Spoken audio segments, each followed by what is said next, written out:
Hi.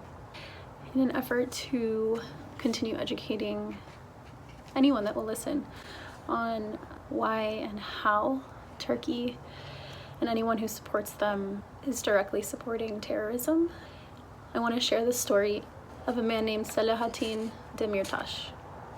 He is a Kurdish man from Turkey. He wrote a book that I just read about a month ago. And I don't have it because I let a friend borrow it, but I want to read from my notes because in reading the book I learned a lot, and I just wanted to share his story with you guys. Demirtaş has always been a powerful voice. He's always advocated for peace and for a nation in which Turks and Kurds can work together, quote, arm in arm to salvage Turkey's crippled democracy. In 2012, he actually founded the HDP, the People's Democratic Party. And the party actually, what they stand for is embracing cultural and political diversity, a call for peaceful reconciliation, and a commitment to gender equality.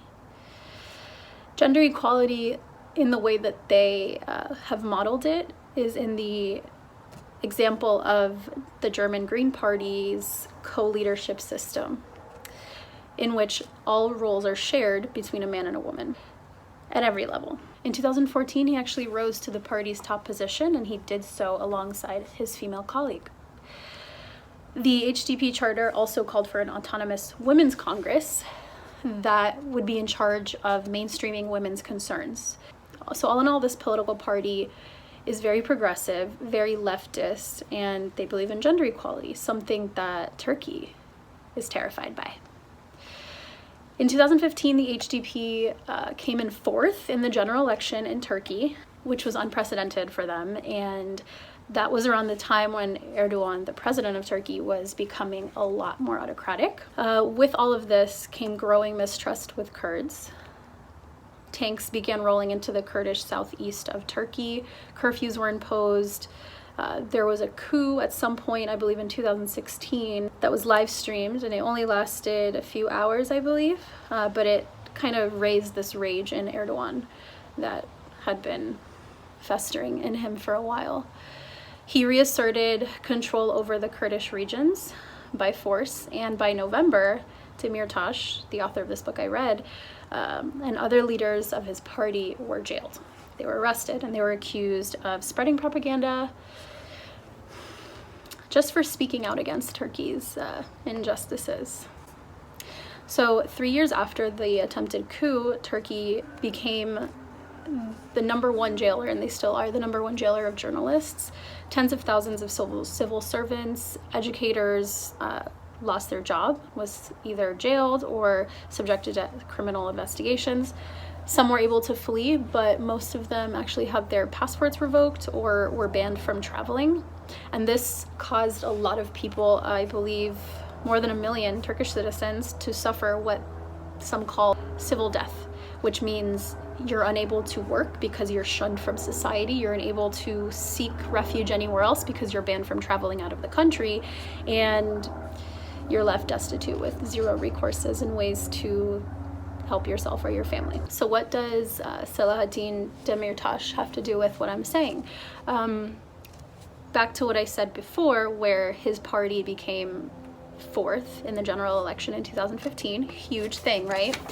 Fast forward to 2016, when I mentioned that he was arrested for speaking up against Turkey. So his book, Dawn, was published in 2018 in Turkey and has sold at least 220,000 copies. He wrote this book while in jail, which he still is, and I've actually read it. It's a book of short stories, and it's tragic but beautiful. So what attracts Turkish readers, or really any readers, to him is his humor, his compassion, his ability to take dark circumstances and dark stories and bring them to kind of a beautiful but tragic light. In 2018, during the presidential election in Turkey, something insane happened. His party, the HDP, put him forward as the top candidate from prison. So he ran for president while he was in prison. And not only that, he campaigned by tweeting and putting out information through his friends and family, his lawyers, and he actually was able to deliver a speech from his prison cell during a phone call to his wife that she eventually shared, and it became viral. He ended up winning over 8% of the national vote from prison. And he's, again, facing a 183-year sentence, which proves how much of a threat him and anyone who speaks against Turkey's regime is to them. And the reason why I'm bringing him up now is because it was reported yesterday that he is having health problems. I think he was found unconscious or something, and they're denying him any medical treatment from prison.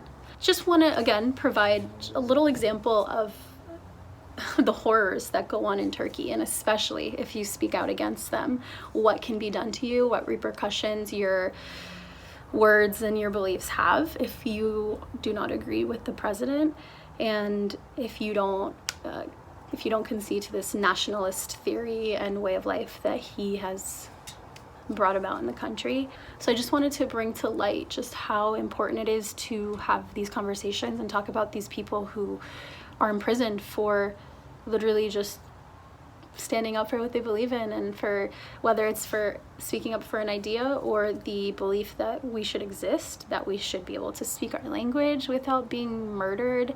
And it's just really sad that most of the powerful leaders that are able to combat this are they're just chilling. They don't care.